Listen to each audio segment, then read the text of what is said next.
1 trillion. There you go, it takes 1 trillion drop pods to move a planet. Your short attention span had been sated. Or am I lying to you?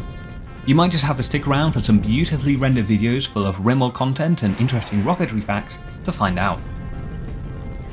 What is a drop pod?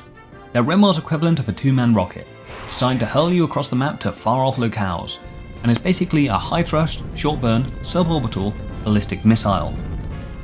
It runs entirely on chem fuel, either made from refining organic material, or by milking the explosive cows wandering the map.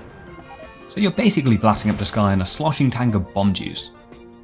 To punch through the upper atmosphere, a drop pod must be packing an incredibly high-thrust, liquid-propellant rocket motor. It's got to generate massive initial force to break gravity before running out of its very limited fuel supply. In rocketry, that's called delta V, or change in velocity, in this case taking you from standstill to launch velocity. Now a drop pod accelerates fast into the sky, but just how fast is that launch? It's hard to tell because of rimworld's graphics how fast you're going at launch, so we'll have to do some calculations. I'm going to estimate that the camera angle of the world is a 35-degree angle, so we can put that into Blender and line up game footage along with a 3D equivalent. We can then track the video going along with the 3D object going up in the Z-axis frame by frame. The sideways force is relatively minor, so that's not a problem. But the upwards? That's one hell of a launch.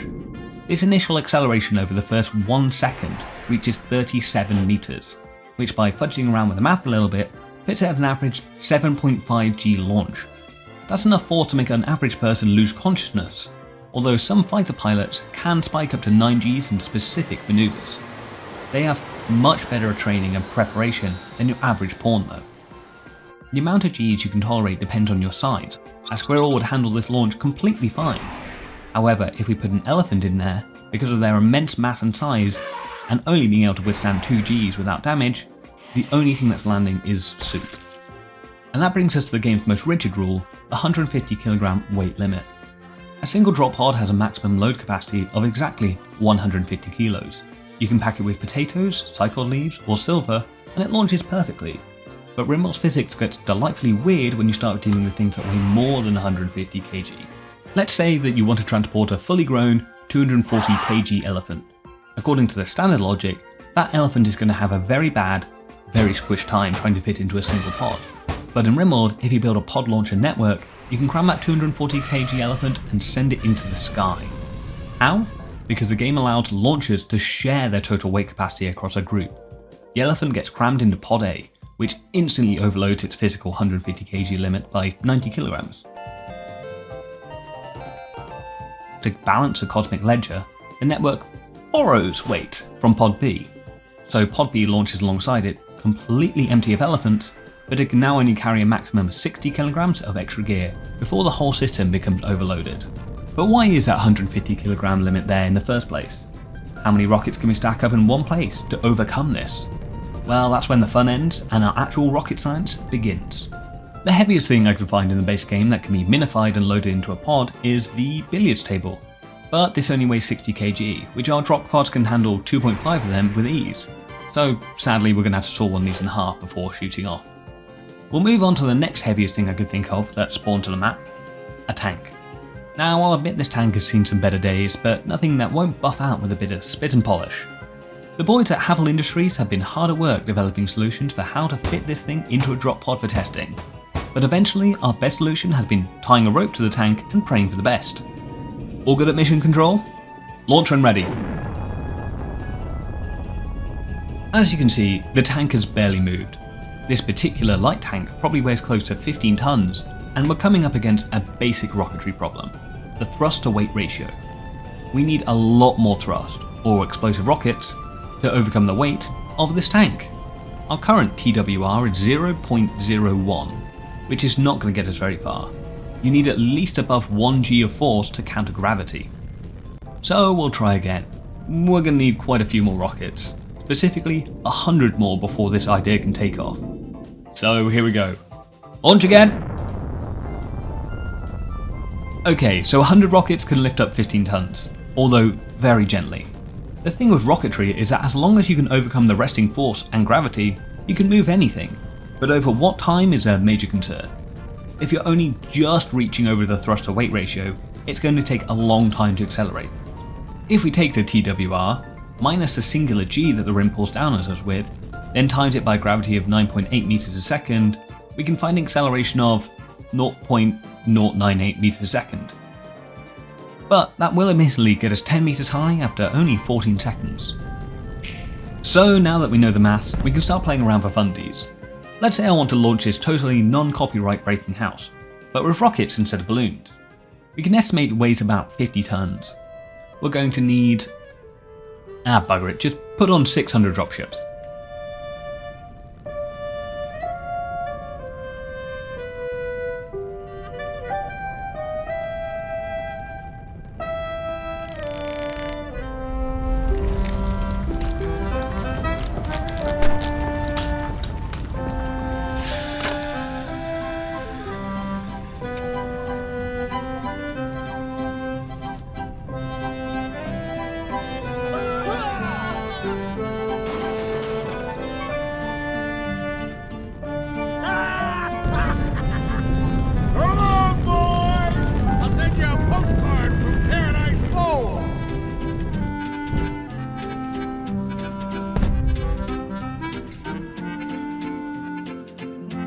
Anyways, now we're all set up with rocket science, let's go for our grand finale. How many rockets do we need to blast the rim from orbit? We'll first work out the mass of the rimworld. Using some pre-done calculating from a previous video, we know the rimworld's radius is 226 kilometers. And from that we can work out its total volume using this formula to find out its 48 million kilometers cubed. Pretty big. We'll assume it has the same average density of the Earth at 5.5 grams per centimeters cubed, which, fun fact, makes us the densest planet in the galaxy. We times density by volume to find out the mass of the rim is 266 quadrillion tons. Even with a radius this small, this would mean gravity would be pretty much non-existent on the rim.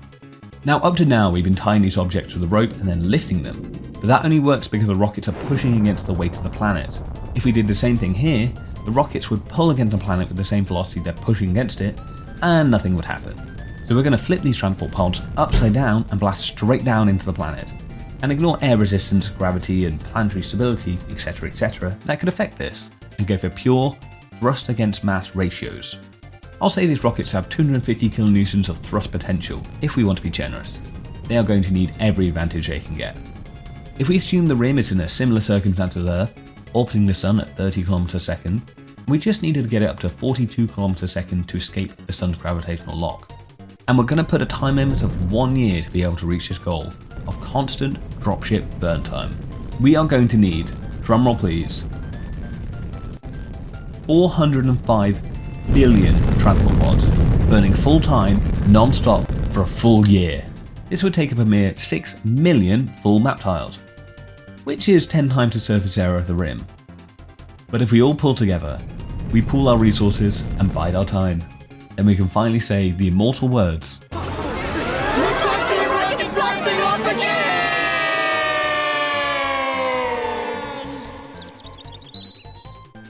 Oh yeah, if you're wondering how long it takes them to move a planet their size and shape of the Earth, 9 quadrillion rockets. Anyways, thanks for watching, and please understand a lot of this have been napkin maths. If you go down to the comments below, I'm sure someone has done a much more complicated maths, and probably corrected me by a factor of 100 somehow.